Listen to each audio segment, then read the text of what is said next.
Hey everyone, welcome back to the channel. Today we're going to create this bold retro vintage text effect using only tools inside Affinity Photo. We'll go step by step, from adding the text, creating shadows and highlights, all the way to the stylized inner shading. Let's jump in. First, let's open up a new document. I need an orange background to give us that 70s poster vibe. To get that, I will add a fill layer from the layer menu and set its color to orange. Next, grab the artistic text tool from the left toolbar and type out your text. Let's select a nice bold retro font. I will be using the Magic Retro font. I'll put a link to the font download in the description. For the text color, I'll use a dark mustard or golden hue to start building that nostalgic palette. Next, let's create that space shadow that adds depth and character. Duplicate your text layer and move it slightly down to the right. Change this copy's color to a deep red or burgundy for that warm shadow look. Now send it behind the original text layer. You got a nice layered shadow. Before continuing, let me quickly fine-tune the text color. To get that space shadow look, I'll duplicate the text again and then move this as a child to the shadow text. For clarity, I will temporarily turn off the original text. When we change the blend mode of the clip text in the shadow text to erase, it will remove the original text from the shadow. Let's adjust its position so that we have a nice shadow. I'll turn on the original text and we can now offset the shadow text to get that spaced shadow. Make sure to turn on the Lock Children checkbox so that our mask does not move along. Let's fine-tune the shadow until we're happy with the result. This looks about right. I'm not really happy with the text color, so let me adjust the text color to a darker tint. I think that would look much better. Excellent. Now, time to add the highlights to create that sandwich effect between the original and the shadow. I'll repeat the same steps as with the shadow. First, we're going to duplicate the main text layer and give it a nice light color matching the composition colors. This time, we'll slightly move it up to the left. I'll duplicate the original text one more time, and just like with the shadow text, I'll move it into the lighter text and use the Erase Blend mode to remove the original text from the highlight. After fine-tuning, we get a very nice cool effect. Now comes the fun part, adding horizontal striping or shading inside the letters. There are 3 great ways to do this depending on how much time you want to spend and your affinity skills. The first method is manually creating the striping.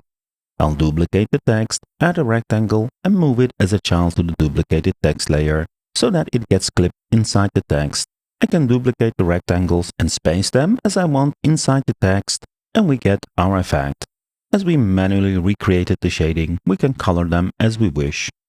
The second method is for lazy people like me. I'll duplicate the original text again and add a rectangle inside the text with the size of our shading. Next, we add a vertical gradient to the rectangle and make sure it goes from white to black. We can now use the halftone filter to convert this to a striping pattern. In the halftone filter, first we need to change the type or the screen to line. Adjust the cell size to our liking and increase the contrast to 100%. This looks about right. Now we have the striping in black and white. Our goal is now to replace the blacks with a color and then make the whites transparent. To change the black bars, I'm going to use the recolor adjustment.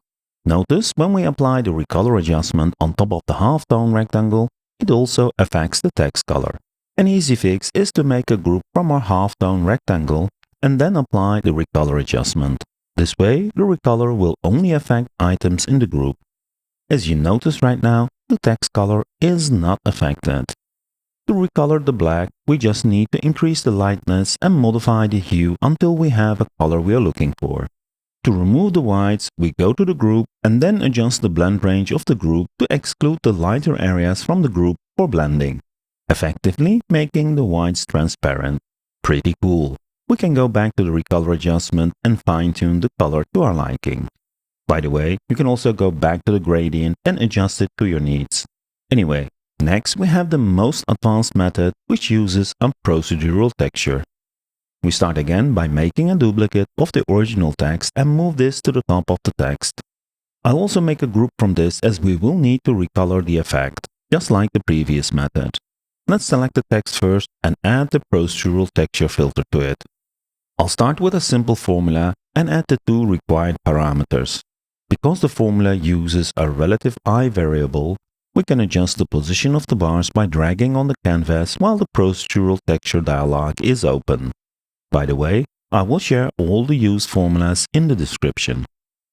The used formula is not ideal. The top part is too crowded. So I'll close the postural texture dialog, move it as a child to the text, and then add a rectangle which is going to act like a mask. I can drag the rectangle on top of the text icon in the Layers panel, with as a result that the effect is now being clipped to the rectangle. I still can change the clipping size, and once I'm happy with the clipping, I can change the blend mode of the clip text with the postural texture to darken to see the result. That looks pretty cool. But let's make it better by using a different formula which will look more like a shading pattern. I'll duplicate the postural texture filter layer and hide the initial one. Let's open up the duplicated postural texture filter and change the formula. I actually have saved it as a preset, so let me quickly apply that preset.